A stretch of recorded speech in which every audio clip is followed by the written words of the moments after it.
Hai teman-teman, jumpa lagi sama aku Nisrina. Kali ini aku akan menjelaskan mengenai manajemen krisis dan klarifikasi di media sosial dalam advokasi agribisnis. Nah, kalau kita perhatikan, hampir semua orang sekarang menggunakan media sosial, mulai dari WhatsApp, Instagram, Facebook, TikTok, hingga X atau Twitter. Informasi bisa menyebar hanya dalam hitungan detik, karena memberikan banyak manfaat. Tentu memberikan banyak manfaat karena memudahkan kita memperoleh informasi dengan cepat. Namun di sisi lain, kecepatan penyebaran informasi juga memiliki resiko yang cukup besar. Misalnya, ada sebuah unggahan yang menyebutkan bahwa suatu produk pertanian mengandung bahan berbahaya. Dalam waktu singkat, informasi tersebut dibagikan oleh ribuan orang, padahal belum tentu informasi itu benar.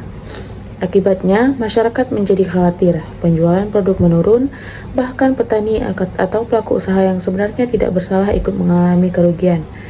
Situasi seperti inilah yang disebut sebagai krisis komunikasi. Krisis tidak selalu berupa bencana alam atau kerusakan produksi.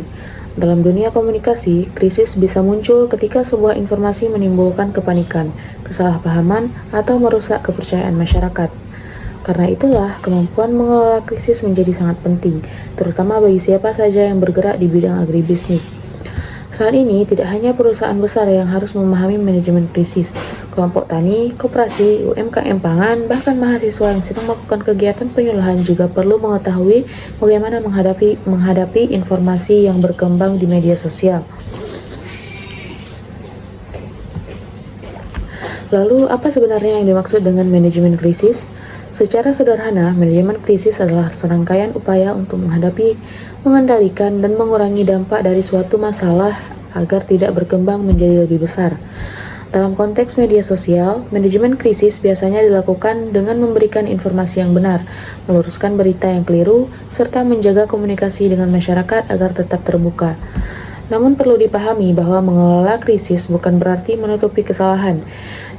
Jika memang terjadi kekeliruan, langkah yang lebih tepat adalah mengakuinya, memberikan penjelasan yang jujur, dan segera menunjukkan upaya perbaikan. Sikap seperti ini biasanya lebih dihargai oleh masyarakat dibandingkan mencoba menghindari atau menyalahkan pihak lain.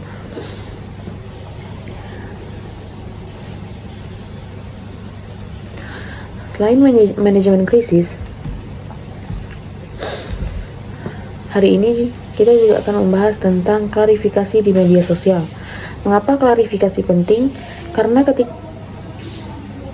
ketika informasi yang salah dibiarkan terlalu lama, masyarakat akan menganggap informasi tersebut sebagai sesuatu yang benar. Oleh karena itu, klarifikasi harus dilakukan secara cepat, tepat, dan berdasarkan fakta. Tetapi, klarifikasi juga tidak boleh dilakukan secara emosional.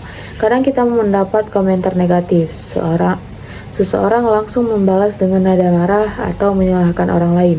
Padahal, cara seperti ini justru bisa memperbesar masalah.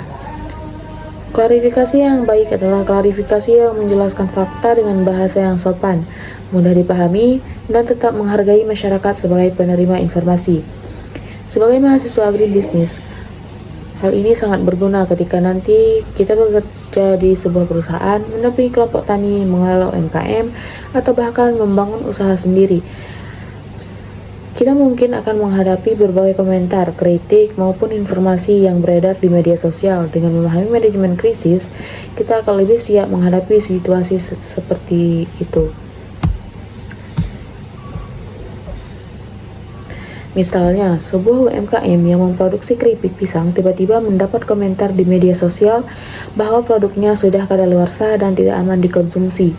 Informasi tersebut kemudian dibagikan oleh banyak orang sehingga penjualan mulai menurun.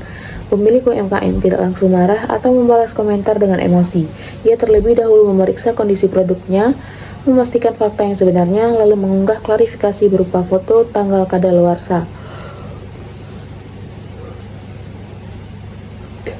Proses produksi, serta penjelasan bahwa produk yang beredar masih aman dikonsumsi. Selain itu, pemilik usaha juga membuka kesempatan bagi masyarakat yang ingin bertanya secara langsung. Langkah seperti ini membuat masyarakat memperoleh informasi yang benar dan kepercayaan terhadap produk tersebut perlahan kembali.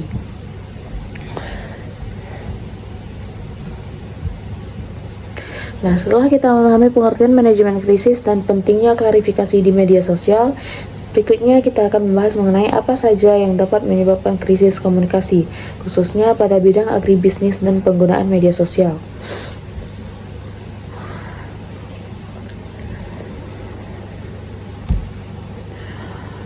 Nah, sekarang kita akan membahas mengenai apa sebenarnya yang dimaksud dengan manajemen krisis dalam konteks advokasi. Karena seringkali ketika mendengar kata krisis yang terbayang adalah bencana alam, kebakaran, atau kecelakaan, padahal dalam advokasi krisis memiliki makna yang lebih luas. Secara sederhana, manajemen krisis adalah serangkaian proses yang dilakukan untuk mempersiapkan diri, merespon, atau memulihkan keadaan ketika terjadi peristiwa yang dapat mengganggu tujuan advokasi atau merusak kepercayaan masyarakat. Artinya, manajemen krisis bukan hanya dilakukan saat masalah sudah terjadi, justru yang lebih penting adalah bagaimana kita bersiap sebelum krisis muncul dengan persiapan yang baik. Sebuah masalah kecil tidak akan berkembang menjadi masalah yang lebih besar. Nah, dalam dunia agribisnis, krisis bisa muncul dari berbagai hal. Misalnya, muncul berita yang tidak benar tentang suatu produk pertanian, terjadi kesalahpahaman antara petani dan pemerintah, atau ada informasi di media sosial yang membuat masyarakat panik. Kalau kita tidak segera ditangani, dampaknya bisa sangat besar. Misalnya, sebuah daerah dikenal sebagai penghasil cabai berkualitas. Kemudian, tiba-tiba muncul informasi bahwa cabai dari daerah tersebut mengandung bahan berbahaya. Walaupun berita itu belum tentu benar, masyarakat bisa langsung berhenti membeli produk tersebut. Akibatnya, harga cabai turun, petani mengalami kerugian, dan kepercayaan konsumen ikut menurun. Disinilah pentingnya manajemen krisis. Tujuan utamanya bukan sekedar menjawab tuduhan atau membantah informasi, tetapi meminimalkan dampak negatif yang muncul. Bahkan, kalau memungkinkan, sebuah krisis dapat dijadikan sebagai kesempatan untuk menunjukkan transparansi, memperbaiki sistem, dan meningkatkan kepercayaan masyarakat. Misalnya, ketika terjadi kesalahpahaman mengenai kualitas suatu produk, pelaku usaha dapat menunjukkan proses produksinya secara terbuka, memperlihatkan hasil uji laboratorium, atau mengajak masyarakat melihat langsung bagaimana produk tersebut dibuat. Dengan cara seperti ini, masyarakat justru bisa semakin percaya karena melihat adanya keterbukaan. Hal lain yang perlu dipahami adalah bahwa dalam situasi krisis, kecepatan dan ketepatan harus berjalan bersama. Jangan terlalu lama memberikan respon karena informasi yang salah bisa semakin menyebar, tetapi jangan juga terburu-buru memberikan pernyataan tanpa memastikan fakta yang sebenarnya.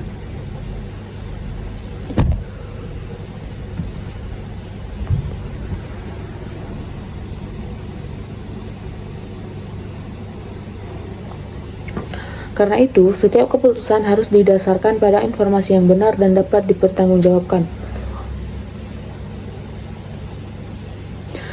Sebagai mahasiswa agribisnis, mungkin kalian belum pernah menghadapi krisis dalam skala besar. Namun, saat nanti bekerja atau mengelola sebuah usaha, kemampuan seperti ini akan sangat dibutuhkan. Sebab, di era digital, satu unggahan di media sosial saja bisa memengaruhi kepercayaan masyarakat dalam waktu yang sangat singkat. Misalnya, sebuah koperasi petani kopi mendapat kabar bahwa produknya dicampur dengan bahan lain sehingga kualitasnya menurun. Informasi tersebut menyebar melalui media sosial dan mulai membuat konsumen ragu. Pengurus koperasi tidak langsung membantah tanpa bukti. Mereka terlebih dahulu mengecek proses produksi, memastikan kualitas produk, lalu mengeluarkan penjelasan resmi dengan didukung hasil pemeriksaan dan dokumentasi proses pengolahan kopi. Karena respon diberikan dengan cepat dan berdasarkan fakta, masyarakat mulai memahami kondisi yang sebenarnya, sehingga kepercayaan terhadap produk koperasi tersebut tetap terjaga. Dari contoh ini, kita belajar bahwa manajemen krisis yang baik bertujuan mengendalikan situasi, menjaga kepercayaan publik, dan mengurangi dampak negatif yang mungkin terjadi. Nah, sekarang kita sudah memahami apa yang dimaksud dengan manajemen krisis. Pertanyaan berikutnya adalah, krisis seperti apa yang biasanya terjadi dalam bidang agribisnis? Ternyata, krisis tidak selalu berkaitan dengan bencana alam atau gagal panen.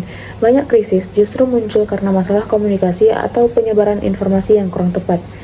Salah satu contoh yang paling sering terjadi adalah penyebaran informasi yang tidak benar atau hoax. Di era media sosial, siapapun bisa menyebarkan informasi dalam hitungan detik. Sayangnya, tidak semua informasi tersebut sudah dipastikan kebenarannya.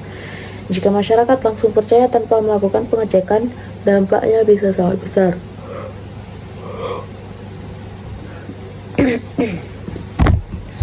Contoh lainnya adalah kesalahpahaman terhadap suatu kebijakan. Misalnya, pemerintah mengeluarkan program baru untuk membantu petani.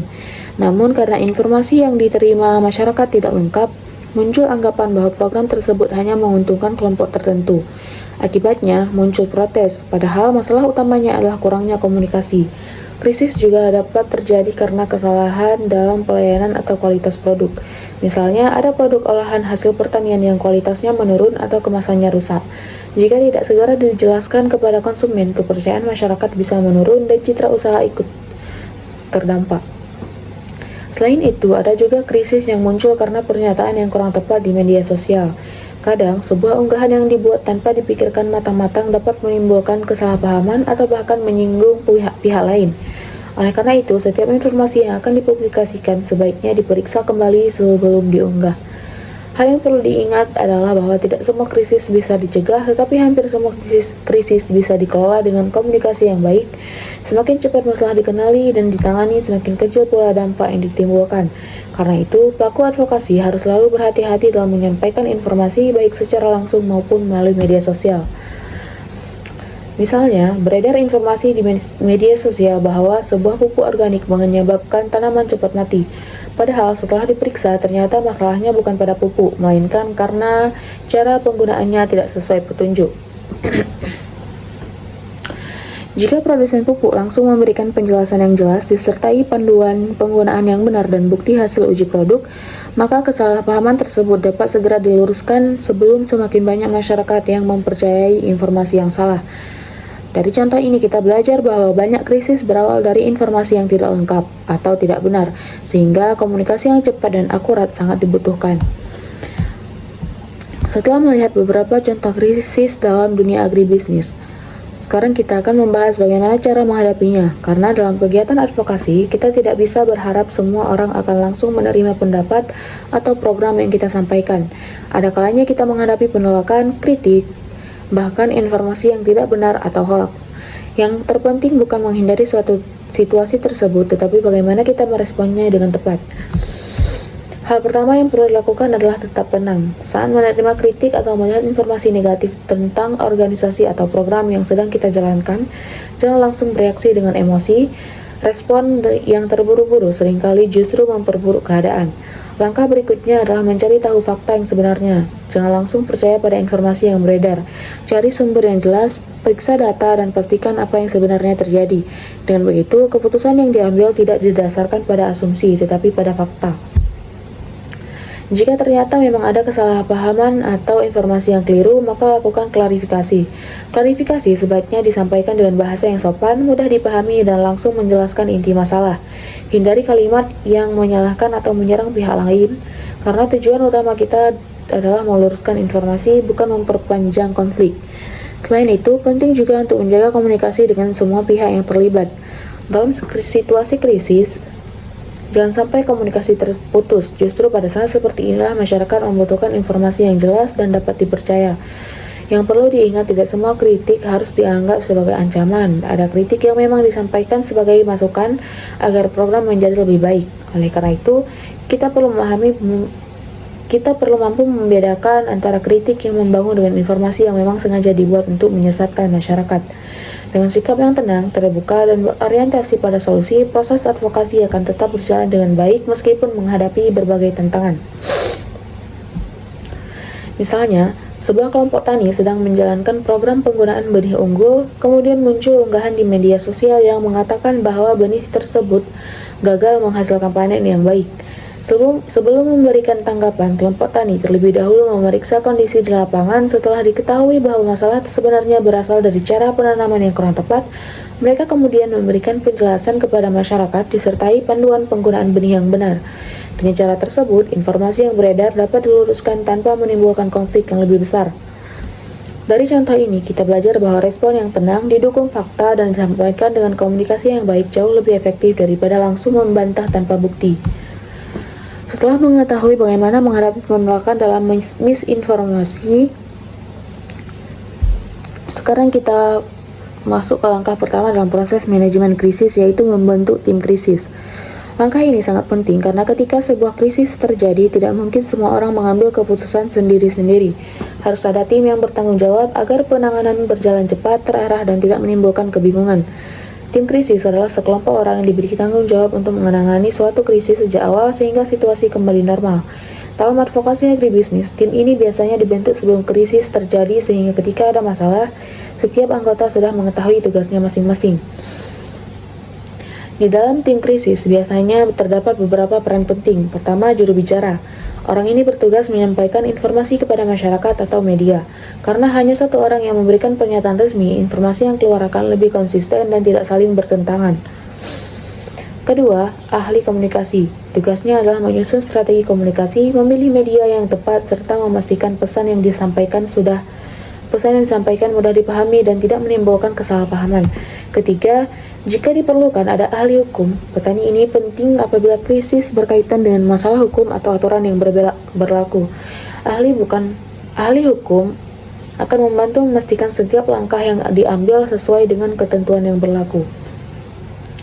Selain itu, tim juga perlu melibatkan perwakilan dari kelompok yang sedang diadvokasi.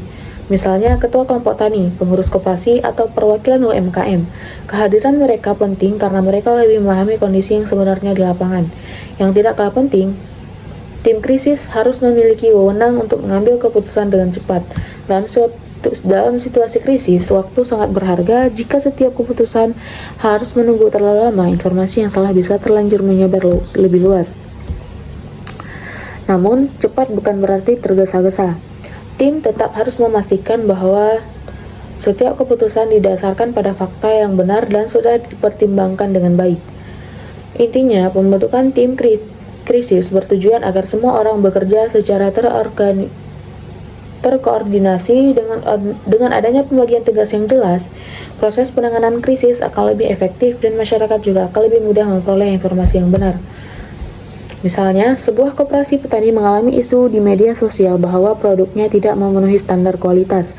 Ketua koperasi kemudian membentuk tim kecil yang terdiri dari ketua koperasi sebagai pengambil keputusan, satu orang sebagai juru bicara, satu orang yang bertugas mengelola media sosial, serta satu orang yang mengumpulkan data dan bukti mengenai kualitas produk. Karena setiap anggota sudah memiliki tugas masing-masing, proses klarifikasi dapat dilakukan dengan cepat. Informasi yang disampaikan kepada masyarakat juga konsisten karena hanya berasal dari satu juru bicara resmi. Dari contoh ini, kita dapat melihat bahwa tim krisis membantu organisasi bekerja lebih terarah, menghindari informasi yang simpang siur, dan mempercepat penyelesaian masalah. Setelah tim krisis terbentuk, langkah berikutnya adalah melakukan pemantauan atau deteksi dini. Langkah berikutnya adalah melakukan pemantauan atau monitoring. Mengapa hal ini penting? Karena sebuah krisis biasanya tidak muncul secara tiba-tiba. Seringkali ada tanda-tanda kecil yang sebenarnya sudah terlihat, tetapi tidak diperhatikan. Jika tanda-tanda tersebut dapat dideteksi lebih awal, maka masalahnya bisa segera ditangani sebelum menjadi lebih besar. Pemantauan berarti mengamati perkembangan informasi yang berkaitan dengan organisasi, produk, atau program advokasi. Saat ini, proses pemantauan jauh lebih mudah karena masyarakat banyak menyampaikan pendapat melalui media sosial. Misalnya, kita bisa memperhatikan komentar masyarakat di Instagram, Facebook, TikTok, atau WhatsApp. Selain itu, kita juga bisa mengikuti berita dari media online untuk mengetahui apakah ada informasi yang berkaitan dengan isu yang sedang dihadapi. Melalui pemantauan tersebut, kita dapat mengetahui apakah masyarakat memberikan respon yang positif, masih memiliki pertanyaan, atau mulai muncul informasi yang kurang tepat. Namun tidak semua komentar negatif berarti sebuah krisis. Kadang ada kritik yang justru menjadi masukan agar pelayanan atau program menjadi lebih baik. Karena itu, kita perlu membedakan mana kritik yang membangun dan mana informasi yang berpotensi menimbulkan kepanikan. Jika ditemukan informasi yang berpotensi menjadi masalah, jangan langsung bereaksi. Langkah pertama adalah memastikan kebenarannya terlebih dahulu. Setelah fakta sudah jelas, barulah tim menentukan tindakan yang paling tepat. Deteksi dini juga membantu organisasi menyiapkan langkah antisipasi. Dengan demikian, ketika masalah benar-benar muncul, organisasi sudah memiliki data dan strategi yang jelas sehingga tidak panik dalam mengambil keputusan. Misalnya, sebuah UMKM kopi rutin memantau komentar konsumennya di media sosial. Suatu hari, mereka menemukan beberapa komentar yang mengatakan kemasan produk mudah rusak, sangat pengiriman. Karena keluhan tersebut cepat diketahui, UMKM segera mengevaluasi jenis kemasan yang digunakan dan menggantinya dengan kemasan yang lebih kuat. Mereka juga mengumumkan perbaikan tersebut kepada pelanggan. Akibatnya, masalah tidak berkembang menjadi krisis yang lebih besar dan kepercayaan konsumen tetap terjaga. Dari contoh ini, kita belajar bahwa pemantauan yang dilakukan secara rutin dapat membantu mendeteksi masalah lebih awal sehingga penyelesaiannya menjadi lebih mudah. Setelah melakukan pemantauan dan mengetahui bahwa mulai muncul sebuah masalah, langkah berikutnya adalah memberikan respon awal. Respon awal ini sangat penting karena seringkali masyarakat akan menilai sebuah organisasi dari bagaimana mereka bersikap pada saat menghadapi masalah. Hal pertama yang perlu dilakukan adalah merespon dengan cepat, tetapi bukan berarti terburu-buru. Jangan membiarkan masyarakat menunggu terlalu lama karena selama tidak ada penjelasan resmi, berbagai spekulasi bisa terus berkembang. Namun di sisi lain, kita juga tidak boleh memberikan informasi yang belum dipastikan kebenarannya. Respon awal sebaiknya berisi pernyataan bahwa organisasi mengetahui adanya masalah, sedang melakukan pengecekan, dan akan memberikan informasi lebih lanjut setelah fakta diperoleh. Dengan begitu, masyarakat mengetahui bahwa masalah tersebut sedang ditangani. Selain itu, gunakan bahasa yang tenang, sopan, dan mudah dipahami. Hindari kalimat yang terkesan menyalahkan pihak lain atau membela diri secara berlebihan. Fokuslah pada penyampaian fakta dan komitmen untuk menyelesaikan masalah. Hal lain yang tidak kalah penting adalah menunjukkan kepedulian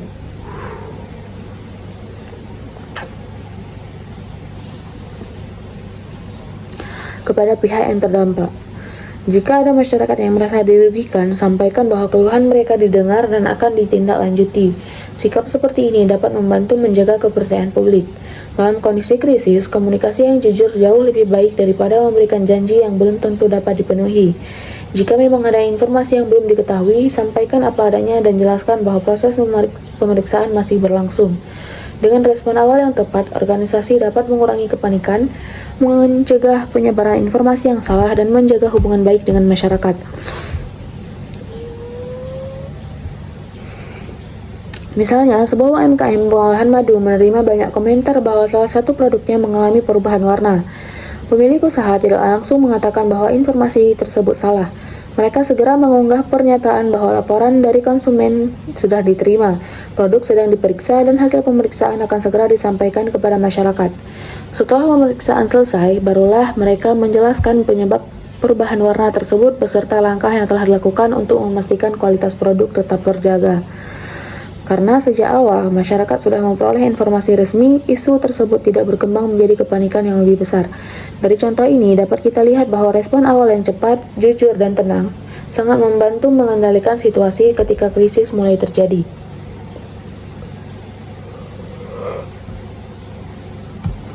Setelah memberikan respon awal, langkah berikutnya adalah melakukan klarifikasi.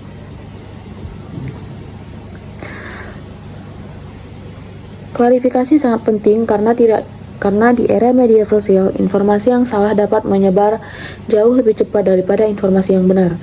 Kalau tidak segera diluruskan, masyarakat bisa terus mempercayai informasi yang keliru. Namun klarifikasi tidak cukup hanya mengatakan informasi itu tidak benar.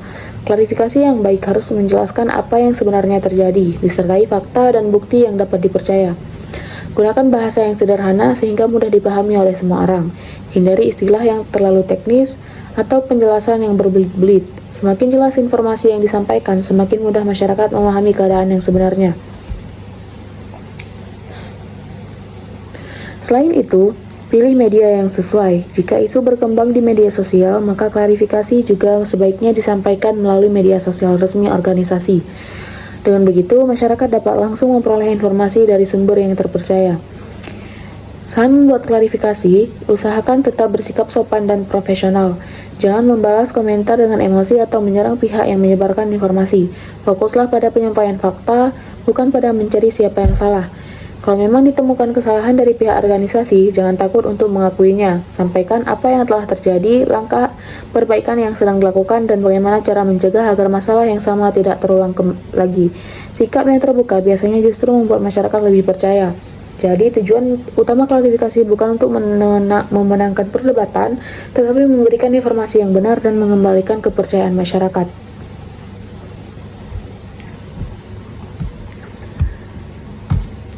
Misalnya beredar unggahan bahwa sebuah produk olahan kakao menggunakan bahan pengawet yang berbahaya. Pemilik usaha kemudian mengunggah klarifikasi melalui akun media sosial resminya. Dalam unggahan tersebut dijelaskan bahwa bahan-bahan yang digunakan, izin produksi yang dimiliki, serta foto proses produksi yang sesuai dengan standar keamanan pangan. Selain itu, mereka juga mengajak masyarakat untuk bertanya jika masih ada informasi yang ingin diketahui.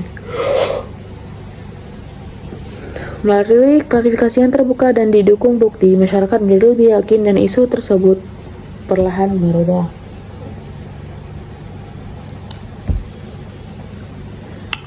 Dari contoh ini, kita dapat memahami bahwa klarifikasi yang cepat, jujur, dan didukung fakta merupakan salah satu cara terbaik untuk mengatasi krisis komunikasi. Setelah membahas cara memberikan klarifikasi, sekarang kita akan melihat peran media sosial dalam manajemen krisis. Saat ini, media sosial bukan hanya digunakan untuk promosi atau berbagi informasi, tapi juga menjadi sarana utama untuk berkomunikasi dengan masyarakat ketika terjadi suatu masalah. Salah satu kelebihan media sosial adalah informasi dapat disampaikan dengan sangat cepat. Ketika terjadi krisis, organisasi tidak perlu menunggu konferensi pers atau pertemuan langsung. Cukup melalui akun resmi, informasi sudah dapat diterima oleh masyarakat dalam waktu singkat. Selain cepat, media sosial juga memungkinkan adanya komunikasi dua arah. Masyarakat dapat memberikan pertanyaan, menyampaikan keluhan, atau meminta penjelasan melalui kolom komentar maupun pesan pribadi. Hal ini menjadi kesempatan bagi organisasi untuk menunjukkan bahwa mereka terbuka terhadap masukan dan siap memberikan informasi yang benar. Namun, penggunaan media sosial juga memiliki tantangan. Informasi yang diunggah harus benar-benar diperiksa sebelum dipublikasikan. Jangan sampai niat untuk menjelaskan justru menimbulkan kesalahan baru karena data yang disampaikan belum akurat. Selain itu, semua informasi yang dipublikasikan sebaiknya konsisten. Jangan sampai isi klarifikasi di Instagram berbeda dengan yang disampaikan di Facebook atau WhatsApp. Perbedaan informasi seperti ini justru dapat membuat masyarakat bingung. Media sosial juga bisa dimanfaatkan untuk menunjukkan langkah-langkah perbaikan yang sedang dilakukan. Misalnya dengan mengunggah proses evaluasi, kegiatan pengecekan produk, atau dokumentasi perbaikan layanan. Cara seperti ini membuat masyarakat melihat bahwa organisasi benar-benar berusaha menyelesaikan masalah, bukan hanya memberikan janji. Yang paling penting, gunakan media sosial secara profesional. Hindari membalas komentar negatif dengan emosi atau kata-kata yang tidak pantas. Ingat bahwa setiap unggahan akan dilihat oleh banyak orang dan dapat mengaruhi citra organisasi. Jadi, media sosial bukan hanya menjadi tempat menyampaikan klarifikasi, tetapi juga menjadi sarana untuk membangun kembali kepercayaan masyarakat melalui komunikasi yang terbuka, jujur, dan bertanggung jawab. Misalnya, sebuah kelompok tani mengalami isu bahwa hasil panennya tidak layak dikonsumsi. Untuk mengatasi hal tersebut, mereka tidak hanya mengunggah tulisan klarifikasi, tetapi juga membuat video singkat yang menunjukkan proses budidaya, panen, hingga pemeriksaan kualitas hasil panen. Video tersebut kemudian dibagikan melalui Facebook, Instagram, dan WhatsApp kelompok tani. Masyarakat yang sebelumnya ragu mulai memahami kondisi yang sebenarnya karena melihat bukti secara langsung. Dari contoh ini, kita dapat melihat bahwa media sosial dapat menjadi alat yang sangat efektif untuk mengatasi krisis jika digunakan dengan informasi yang benar, bahasa yang baik, dan didukung oleh bukti yang jelas.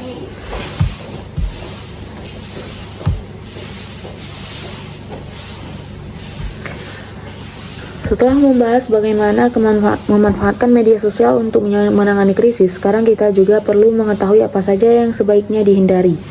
Hal ini penting karena dalam banyak kasus, sebuah krisis justru menjadi lebih besar bukan karena masalah utamanya, tetapi karena cara menanganinya yang kurang tepat. Kesalahan pertama adalah terlalu lambat memberikan respon. Ketika masyarakat sedang mencari informasi, tetapi pihak yang bersangkutan tidak memberikan penjelasan apapun, biasanya akan muncul berbagai dugaan dan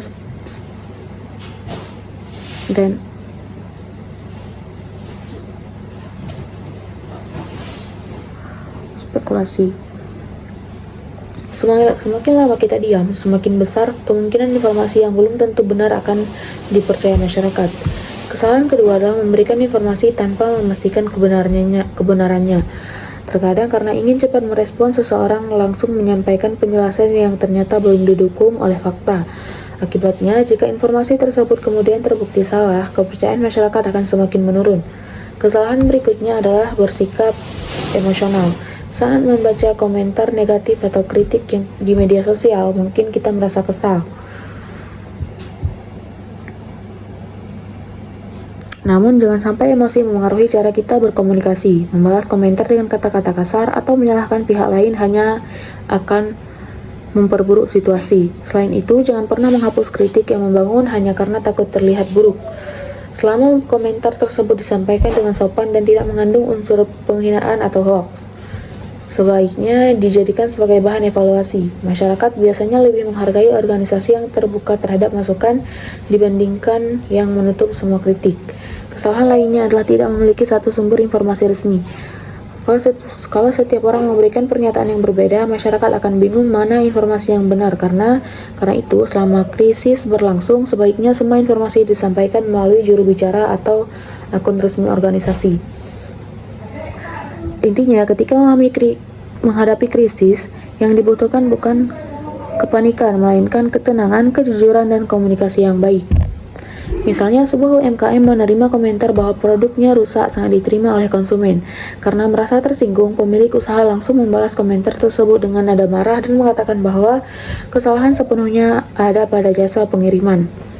Ternyata banyak pelanggan lain yang membaca percakapan tersebut dan menilai bahwa pemilik usaha kurang profesional. Akibatnya, masalah yang awalnya hanya berasal dari satu keluhan justru berkembang menjadi penurunan kepercayaan dari pelanggan lain.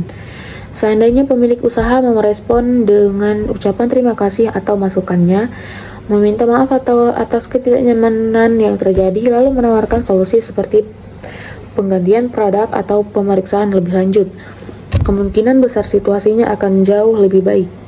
Dari contoh tersebut, kita dapat memahami bahwa cara kita merespon suatu krisis seringkali lebih diingat oleh masyarakat daripada masalah itu sendiri.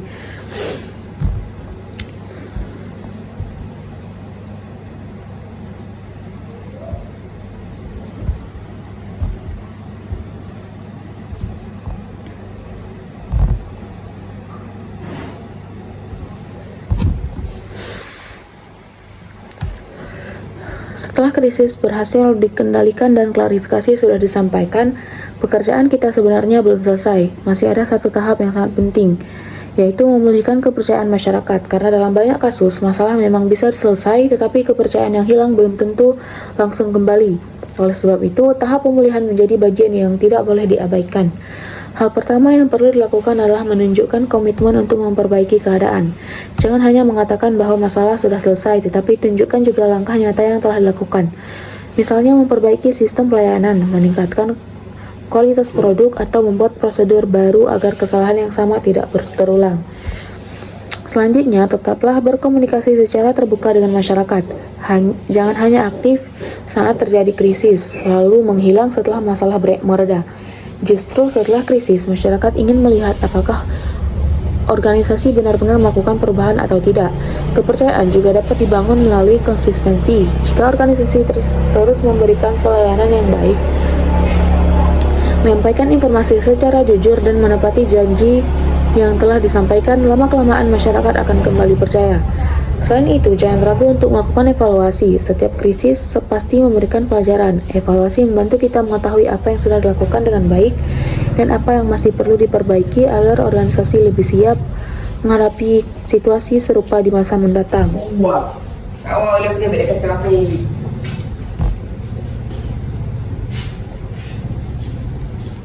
Misalnya, sebuah koperasi pertanian pernah mengalami keluhan mengenai keterlambatan distribusi pupuk. Setelah masalah tersebut selesai, koperasi tidak hanya meminta maaf kepada para anggota, mereka juga memperbaiki sistem distribusi, membuat jadwal pengiriman yang lebih teratur, serta rutin memberikan informasi mengenai stok pupuk melalui grup WhatsApp. Beberapa bulan kemudian, anggota koperasi mulai kembali percaya karena mereka melihat adanya perubahan nyata, bukan hanya sekedar janji. Dari contoh tersebut, kita dapat memahami bahwa kepercayaan masyarakat dibangun melalui tindakan yang konsisten, bukan hanya melalui kata-kata. Setelah mempelajari tahapan manajemen krisis, sekarang kita akan melihat bagaimana konsep tersebut diterapkan dalam dunia agribisnis. Dengan melihat contoh nyata, kita akan lebih mudah memahami bahwa manajemen krisis bukan hanya teori, tetapi sesuatu yang sering terjadi dalam kehidupan sehari-hari. Misalnya, sebuah UMKM yang memproduksi keripik singkong tiba-tiba mendapat banyak komentar di media sosial karena ada konsumen yang menemukan kemasan produknya yang rusak. Dalam waktu singkat, unggahan tersebut dibagikan oleh banyak orang dan mulai memengaruhi kepercayaan pelanggan. Menghadapi kondisi seperti ini, pemilik usaha tidak langsung menyalahkan konsumen atau mengabaikan keluhan tersebut. Mereka segera memeriksa penyebab kerusakan, menghubungi konsumen yang menyampaikan keluhan, lalu memberikan penjelasan melalui media sosial mengenai hasil pemeriksaan yang telah dilakukan. Selain itu, UMKM juga mengumumkan bahwa mereka telah mengganti jenis kemasan agar lebih kuat dan menawarkan penggantian produk bagi konsumen yang mengalami masalah. Langkah seperti ini menunjukkan bahwa organisasi tidak hanya memberikan klarifikasi, tetapi juga mengambil tindakan nyata untuk memperbaiki keadaan. Contoh lain bisa terjadi pada kelompok tani, misalnya muncul kabar bahwa hasil panen dari suatu daerah mengandung zat berbahaya. Sebelum memberikan tanggapan, kelompok tani bersama dinas terkait melakukan pemeriksaan terhadap hasil panen. Setelah hasil pemeriksaan menunjukkan bahwa produk aman dikonsumsi, informasi yang tersebut disampaikan kepada masyarakat melalui media sosial, pertemuan kelompok tani, dan media lokal. Dengan adanya bukti yang jelas, masyarakat akhirnya memperoleh informasi yang benar dan kepanikan dapat dikurangi. Dari contoh-contoh tersebut, kita dapat melihat bahwa keberhasilan manajemen krisis tidak hanya bergantung pada kecepatan memberikan respon, tetapi juga pada kejujuran, bukti yang akurat, dan tindakan nyata untuk menyelesaikan masalah. Misalnya, saat kegiatan penyuluhan, seorang mahasiswa menyampaikan informasi mengenai penggunaan pupuk organik. Setelah kegiatan selesai, beredar informasi di media sosial bahwa materi yang disampaikan tidak sesuai dengan kondisi di lapangan. Mahasiswa tersebut kemudian berdiskusi kembali dengan dosen pembimbing dan kelompok tani untuk memastikan fakta yang sebenarnya. Setelah itu, mereka memberikan penjelasan. Setelah melihat beberapa contoh penerapan manajemen krisis, sekarang kita sampai pada satu pembahasan yang tidak kalah penting, yaitu apa yang bisa kita pelajari dari sebuah krisis. Seringkali orang menganggap krisis sebagai sesuatu yang selalu merugikan. Padahal jika dikelola dengan baik, krisis juga bisa menjadi kesempatan untuk memperbaiki diri dan menjadi lebih baik dari sebelumnya. Pelajaran pertama adalah bahwa komunikasi yang baik harus dibangun sejak awal, bukan hanya ketika masalah sudah muncul. Jika organisasi sudah terbiasa memberikan informasi yang jelas dan terbuka, masyarakat akan lebih mudah percaya ketika terjadi suatu krisis. Pelajaran kedua adalah pentingnya selalu memeriksa fakta sebelum menyampaikan informasi. Di area media sosial, informasi dapat menyebar sangat cepat. Karena itu, kita harus berhati-hati agar Pelajaran kedua adalah pentingnya selalu memeriksa fakta sebelum menyampaikan informasi. Di era media sosial, informasi dapat menyebar sangat cepat. Karena itu, kita harus berhati-hati agar tidak ikut menyebarkan berita yang belum terbukti kebenarannya. Selanjutnya, setiap krisis mengajarkan kita pentingnya kerjasama. Penanganan krisis tidak bisa dilakukan oleh satu orang saja. Dibutuhkan kerjasama antar pimpinan, tim komunikasi, atau anggota organisasi hingga pihak-pihak yang berkaitan dengan masalah tersebut. Krisis juga mengingatkan kita bahwa kepercayaan masyarakat adalah aset yang sangat berharga. Membangunnya membutuhkan waktu yang lama, tetapi kepercayaan tersebut bisa hilang hanya karena satu kesalahan yang tidak ditangani dengan baik. Oleh sebab itu, kejujuran, keterbukaan, dan tanggung jawab harus selalu menjadi bagian dari setiap proses komunikasi. Yang terakhir, jangan takut melakukan evaluasi. Setelah krisis selesai, luangkan waktu untuk melihat apa yang menjadi penyebab masalah, bagaimana proses penanganannya, dan apa yang perlu diperbaiki. Dan begitu, jika menghadapi situasi yang sama di masa depan, kita akan lebih siap. Misalnya, sebuah UMKM pernah mengalami banyak keluhan karena keterlambatan pengiriman produk. Setelah melakukan evaluasi, mereka menemukan bahwa penyebab utamanya adalah sistem pencatatan pesanan yang masih dilakukan secara manual. Akhirnya, mereka mulai menggunakan sistem pencatatan digital dan membuat jadwal pengiriman yang lebih teratur. Beberapa bulan kemudian, jumlah keluhan pelanggan menurun dan pelayanan menjadi lebih baik. Dari contoh tersebut, kita dapat melihat bahwa evaluasi setelah krisis dapat menghasilkan perubahan yang positif dan meningkatkan kualitas organisasi.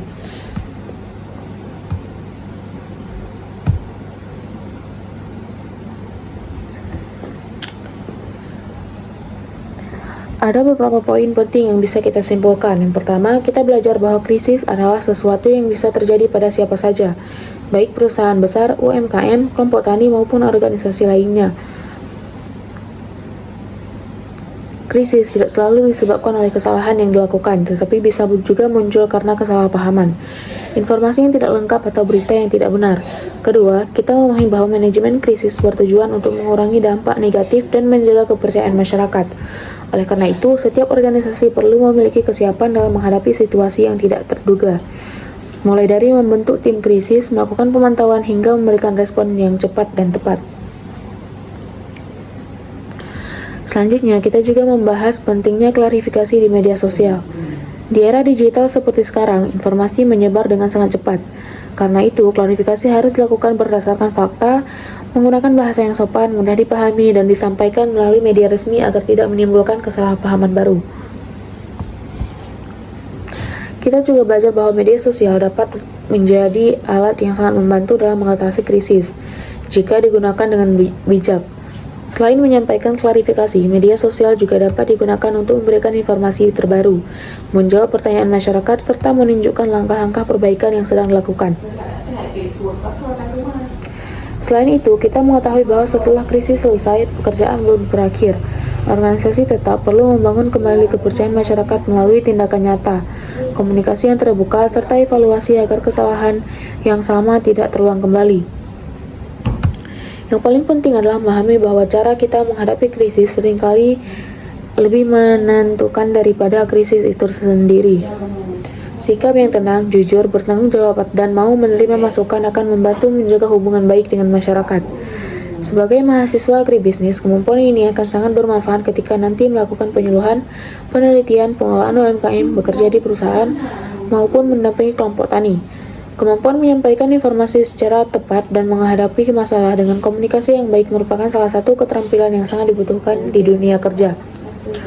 Jadi, inti dari materi hari ini adalah bahwa manajemen krisis bukan hanya tentang menyelesaikan masalah, tapi juga tentang menjaga kepercayaan, membangun komunikasi yang baik, dan menjadikan setiap tantangan sebagai kesempatan untuk terus memperbaiki diri.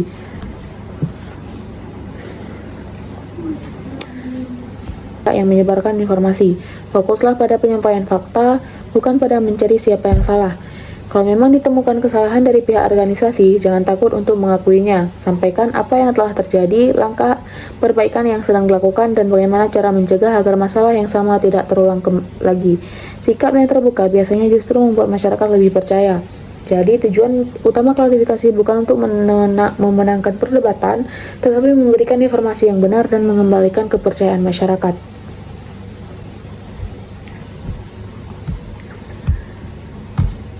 Misalnya, beredar unggahan bahwa sebuah produk olahan kakao menggunakan bahan pengawet yang berbahaya. Pemilik usaha kemudian mengunggah klarifikasi melalui akun media sosial resminya. Dalam unggahan tersebut dijelaskan bahwa bahan-bahan yang digunakan, izin produksi yang dimiliki, serta foto proses produksi yang sesuai dengan standar keamanan pangan. Selain itu, mereka juga mengajak masyarakat untuk bertanya jika masih ada informasi yang ingin diketahui. Melalui klarifikasi yang terbuka dan didukung bukti, masyarakat menjadi lebih yakin dan isu tersebut perlahan mereda.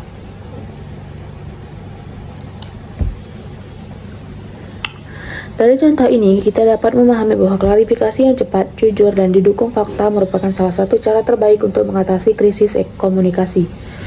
Setelah membahas cara memberikan klarifikasi, sekarang kita akan melihat peran media sosial dalam manajemen krisis. Saat ini, media sosial bukan hanya digunakan untuk promosi atau berbagi informasi, tapi juga menjadi sarana utama untuk berkomunikasi dengan masyarakat ketika terjadi suatu masalah. Salah satu kelebihan media sosial adalah informasi dapat disampaikan dengan sangat cepat. Ketika terjadi krisis, organisasi tidak perlu menunggu konferensi pers atau pertemuan langsung. Cukup melalui akun resmi, informasi sudah dapat diterima oleh masyarakat dalam waktu singkat. Selain cepat, media sosial juga memungkinkan adanya komunikasi dua arah. Masyarakat dapat memberikan pertanyaan, menyampaikan keluhan, atau meminta penjelasan melalui kolom komentar maupun pesan pribadi. Hal ini menjadi kesempatan bagi organisasi untuk menunjukkan bahwa mereka terbuka terhadap masukan dan siap memberikan informasi yang benar. Namun, penggunaan media sosial juga memiliki tantangan. Informasi yang diunggah harus benar-benar diperiksa sebelum dipublikasikan. Jangan sampai niat untuk menjelaskan justru menimbulkan kesalahan baru karena data yang disampaikan belum akurat. Selain itu, semua informasi yang dipublikasikan sebaiknya konsisten. Jangan sampai isi klarifikasi di Instagram berbeda dengan yang disampaikan di Facebook atau WhatsApp. Perbedaan informasi seperti ini justru dapat membuat masyarakat bingung. Media sosial juga bisa dimanfaatkan untuk menunjukkan langkah-langkah perbaikan yang sedang dilakukan. Misalnya dengan mengunggah proses evaluasi, kegiatan pengecekan produk, atau dokumentasi perbaikan layanan. Cara seperti ini membuat masyarakat melihat bahwa organisasi benar-benar berusaha menyelesaikan masalah, bukan hanya memberikan janji. Yang paling penting, gunakan media sosial secara profesional. Hindari membalas komentar negatif dengan emosi atau kata-kata yang tidak pantas. Ingat bahwa setiap unggahan akan dilihat oleh banyak orang dan dapat mengaruhi citra organisasi. Jadi, media sosial bukan hanya menjadi tempat menyampaikan klarifikasi, tetapi juga menjadi sarana untuk membangun kembali kepercayaan masyarakat melalui komunikasi yang terbuka, jujur, dan bertanggung jawab. Misalnya, sebuah kelompok tani mengalami isu bahwa hasil panennya tidak layak dikonsumsi. Untuk mengatasi hal tersebut, mereka tidak hanya mengunggah tulisan klarifikasi, tetapi juga membuat video singkat yang menunjukkan proses budidaya, panen, hingga pemeriksaan kualitas hasil panen. Video tersebut kemudian dibagikan melalui Facebook, Instagram, dan WhatsApp kelompok tani. Masyarakat yang sebelumnya ragu mulai memahami kondisi yang sebenarnya karena melihat bukti secara langsung. Dari contoh ini, kita dapat melihat bahwa media sosial dapat menjadi alat yang sangat efektif untuk mengatasi krisis jika digunakan dengan informasi yang benar, bahasa yang baik, dan didukung oleh bukti yang jelas.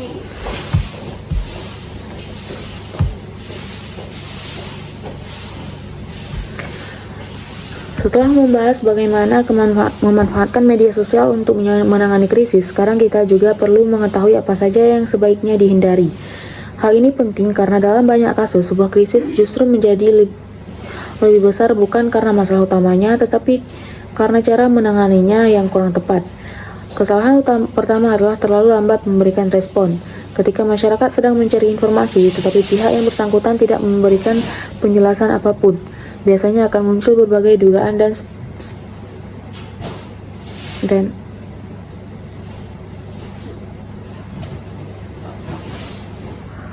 spekulasi. Semakin lama kita diam, semakin besar kemungkinan informasi yang belum tentu benar akan dipercaya masyarakat. Kesalahan kedua adalah memberikan informasi tanpa memastikan kebenarannya. Terkadang karena ingin cepat merespon, seseorang langsung menyampaikan penjelasan yang ternyata belum didukung oleh fakta. Akibatnya, jika informasi tersebut kemudian terbukti salah, kepercayaan masyarakat akan semakin menurun. Kesalahan berikutnya adalah bersikap emosional. Saat membaca komentar negatif atau kritik yang di media sosial, mungkin kita merasa kesal. Namun jangan sampai emosi memengaruhi cara kita berkomunikasi. Membalas komentar dengan kata-kata kasar atau menyalahkan pihak lain hanya akan memperburuk situasi. Selain itu, jangan pernah menghapus kritik yang membangun hanya karena takut terlihat buruk. Selama komentar tersebut disampaikan dengan sopan dan tidak mengandung unsur penghinaan atau hoaks, sebaiknya dijadikan sebagai bahan evaluasi. Masyarakat biasanya lebih menghargai organisasi yang terbuka terhadap masukan dibandingkan yang menutup semua kritik. Kesalahan lainnya adalah tidak memiliki satu sumber informasi resmi. Kalau setiap orang memberikan pernyataan yang berbeda, masyarakat akan bingung mana informasi yang benar. Karena itu, selama krisis berlangsung, sebaiknya semua informasi disampaikan melalui juru bicara atau akun resmi organisasi. Intinya, ketika menghadapi krisis, yang dibutuhkan bukan kepanikan, melainkan ketenangan, kejujuran, dan komunikasi yang baik. Misalnya, sebuah UMKM menerima komentar bahwa produknya rusak sangat diterima oleh konsumen. Karena merasa tersinggung, pemilik usaha langsung membalas komentar tersebut dengan nada marah dan mengatakan bahwa kesalahan sepenuhnya ada pada jasa pengiriman. Ternyata banyak pelanggan lain yang membaca percakapan tersebut dan menilai bahwa pemilik usaha kurang profesional. Akibatnya, masalah yang awalnya hanya berasal dari satu keluhan justru berkembang menjadi penurunan kepercayaan dari pelanggan lain. Seandainya pemilik usaha merespon dengan ucapan terima kasih atau masukannya, meminta maaf atau atas ketidaknyamanan yang terjadi, lalu menawarkan solusi seperti penggantian produk atau pemeriksaan lebih lanjut, kemungkinan besar situasinya akan jauh lebih baik. Dari contoh tersebut, kita dapat memahami bahwa cara kita merespon suatu krisis seringkali lebih diingat oleh masyarakat daripada masalah itu sendiri.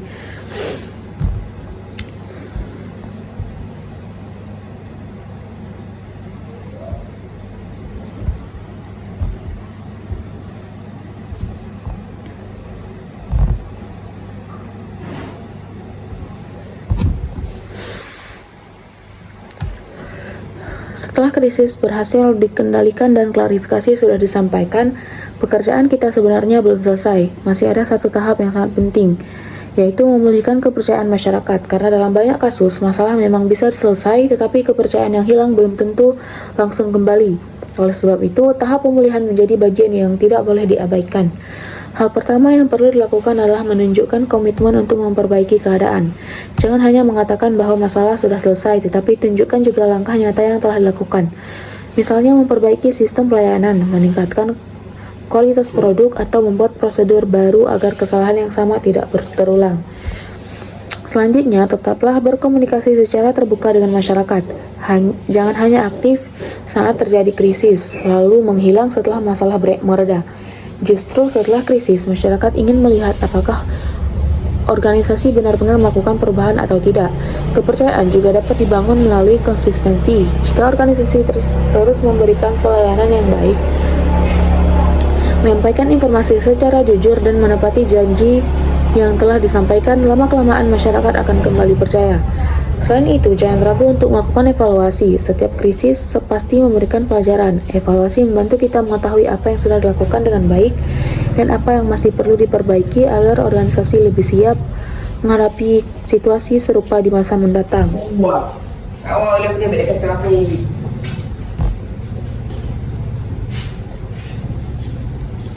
Misalnya, sebuah koperasi pertanian pernah mengalami keluhan mengenai keterlambatan distribusi pupuk.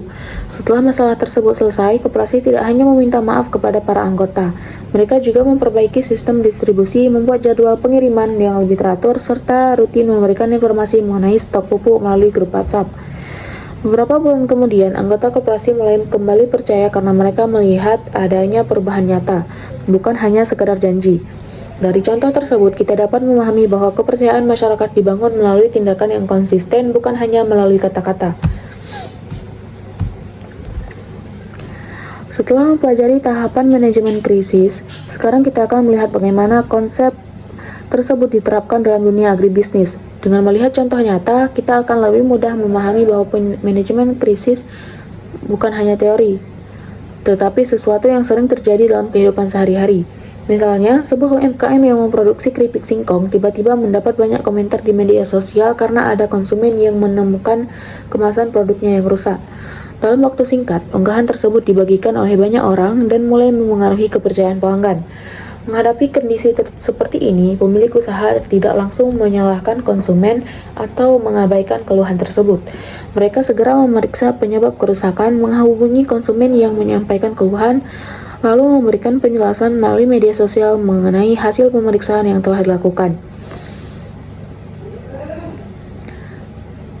Selain itu, UMKM juga mengumumkan bahwa mereka telah mengganti jenis kemasan agar lebih kuat dan menawarkan penggantian produk bagi konsumen yang mengalami masalah. Langkah seperti ini menunjukkan bahwa organisasi tidak hanya memberikan klarifikasi, tetapi juga mengambil tindakan nyata untuk memperbaiki keadaan. Contoh lain bisa terjadi pada kelompok tani, misalnya muncul kabar bahwa hasil panen dari suatu daerah mengandung zat berbahaya. Sebelum memberikan tanggapan, kelompok tani bersama dinas terkait melakukan pemeriksaan terhadap hasil panen. Setelah hasil pemeriksaan menunjukkan bahwa produk aman dikonsumsi, informasi yang tersebut disampaikan kepada masyarakat melalui media sosial, pertemuan kelompok tani, dan media lokal. Dengan adanya bukti yang jelas, masyarakat akhirnya memperoleh informasi yang benar dan kepanikan dapat dikurangi. Dari contoh-contoh tersebut, kita dapat melihat bahwa keberhasilan manajemen krisis tidak hanya bergantung pada kecepatan memberikan respon, tetapi juga pada kejujuran, bukti yang akurat, dan tindakan nyata untuk menyelesaikan masalah. Misalnya, saat kegiatan penyuluhan, seorang mahasiswa menyampaikan informasi mengenai penggunaan pupuk organik. Setelah kegiatan selesai, beredar informasi di media sosial bahwa materi yang disampaikan tidak sesuai dengan kondisi di lapangan. Mahasiswa tersebut kemudian berdiskusi kembali dengan dosen pembimbing dan kelompok tani untuk memastikan fakta yang sebenarnya. Setelah itu, mereka memberikan penjelasan. Setelah melihat beberapa contoh penerapan manajemen krisis, sekarang kita sampai pada satu pembahasan yang tidak kalah penting, yaitu apa yang bisa kita pelajari dari sebuah krisis. Seringkali orang menganggap krisis sebagai sesuatu yang selalu merugikan, padahal jika dikelola dengan baik, krisis juga bisa menjadi kesempatan untuk memperbaiki diri dan menjadi lebih baik dari sebelumnya. Pelajaran pertama adalah bahwa komunikasi yang baik harus dibangun sejak awal, bukan hanya ketika masalah sudah muncul. Jika organisasi sudah terbiasa memberikan informasi yang jelas dan terbuka, masyarakat akan lebih mudah percaya ketika terjadi suatu krisis. Pelajaran kedua adalah pentingnya selalu memeriksa fakta sebelum menyampaikan informasi. Di era media sosial, informasi dapat menyebar sangat cepat. Karena itu, kita harus berhati-hati agar Pelajaran kedua adalah pentingnya selalu memeriksa fakta sebelum menyampaikan informasi. Di era media sosial, informasi dapat menyebar sangat cepat. Karena itu, kita harus berhati-hati agar tidak ikut menyebarkan berita yang belum terbukti kebenarannya. Selanjutnya, setiap krisis mengajarkan kita pentingnya kerjasama. Penanganan krisis tidak bisa dilakukan oleh satu orang saja. Dibutuhkan kerjasama antar pimpinan, tim komunikasi, atau anggota organisasi hingga pihak-pihak yang berkaitan dengan masalah tersebut. Krisis juga mengingatkan kita bahwa kepercayaan masyarakat adalah aset yang sangat berharga. Membangunnya membutuhkan waktu yang lama, tapi kepercayaan tersebut bisa hilang hanya karena satu kesalahan yang tidak ditangani dengan baik. Oleh sebab itu, kejujuran, keterbukaan, dan tanggung jawab harus selalu menjadi bagian dari setiap proses komunikasi.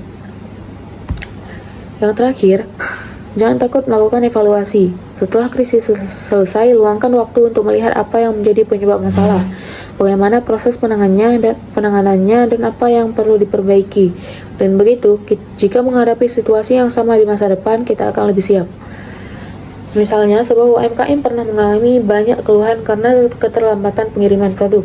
Setelah melakukan evaluasi, mereka menemukan bahwa penyebab utamanya adalah sistem pencatatan pesanan yang masih dilakukan secara manual. Akhirnya, mereka mulai menggunakan sistem pencatatan digital dan membuat jadwal pengiriman yang lebih teratur. Beberapa bulan kemudian, jumlah keluhan pelanggan menurun dan pelayanan menjadi lebih baik. Dari contoh tersebut, kita dapat melihat bahwa evaluasi setelah krisis dapat menghasilkan perubahan yang positif dan meningkatkan kualitas organisasi.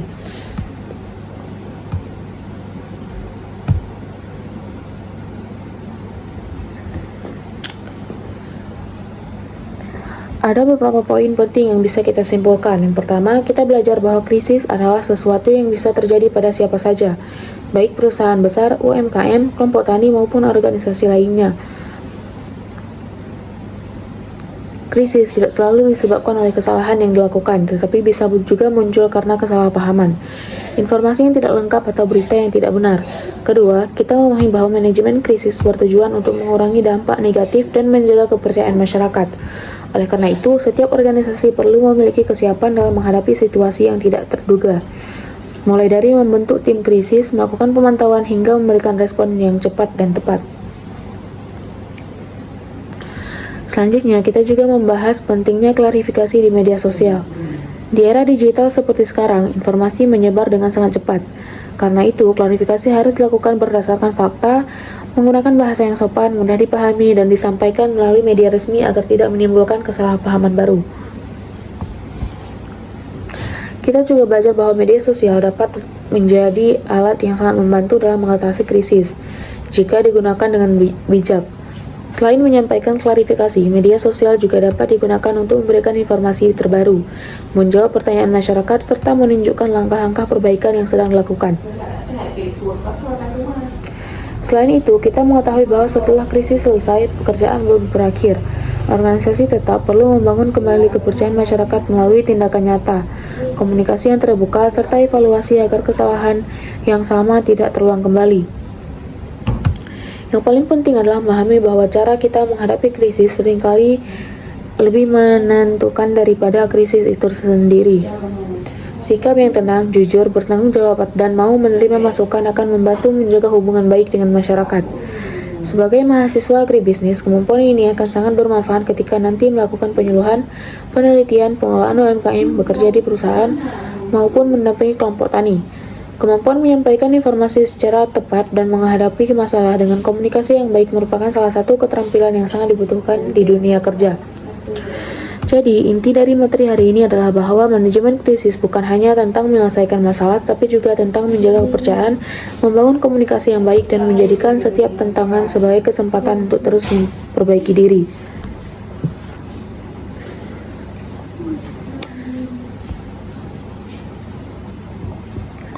Terima kasih atas perhatian dan partisipasinya selama mengikuti pelajaran. Tetap semangat terus belajar, terus tingkatkan kemampuan komunikasi, dan gunakan media sosial secara bijak agar dapat memberikan manfaat bagi diri sendiri maupun masyarakat.